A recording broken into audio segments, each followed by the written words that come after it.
Hey everyone, welcome back to the channel.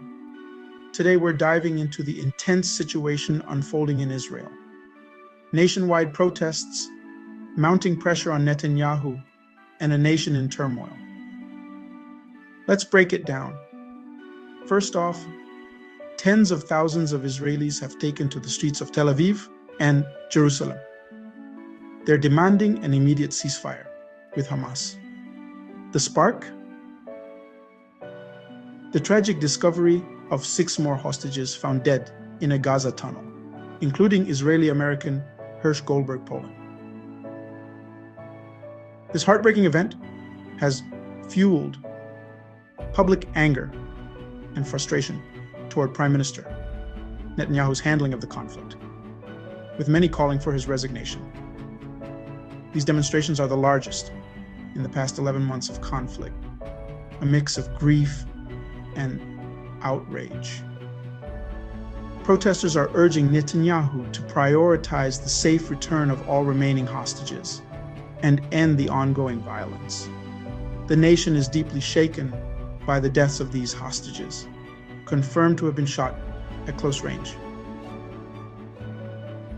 Adding to the unrest, Israel's largest trade union has called a general strike, causing significant disruptions to daily life and services.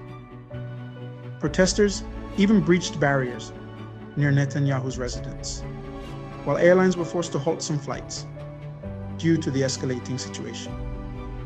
The scale of these protests is a clear indication of the growing public pressure on Netanyahu to take decisive action.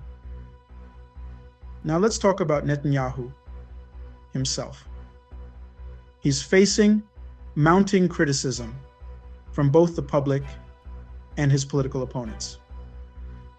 Opposition leader Yair Lapid and Defense Minister Yoav Gallant have both publicly criticized his leadership, further fueling the flames of discontent. In response to the growing pressure, Netanyahu issued an apology to the families of the deceased hostages, acknowledging their pain and promising to continue efforts to secure the release of those still held captive. But his apology has done little to quell the public anger.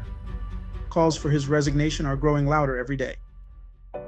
Meanwhile, Hamas accuses Netanyahu of deliberately obstructing negotiations and prioritizing his own political survival over the lives of the hostages.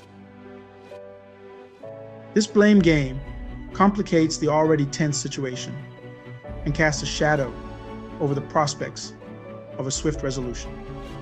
Let's not forget the international response. The world is watching closely, with many expressing concern over the escalating violence. The United Kingdom has suspended some arms sales to Israel, signaling its disapproval of the ongoing conflict. President Joe Biden is actively considering a take it or leave it ceasefire proposal to present to both Israel and Hamas. The proposal underscores the international community's urgency to find a peaceful resolution. And just when you think it can't get more complex, suspected Houthi attacks targeted 2 ships in the Red Sea, highlighting the broader regional instability. Efforts are also underway to salvage a burning oil tanker in the region, emphasizing the geopolitical challenges at play.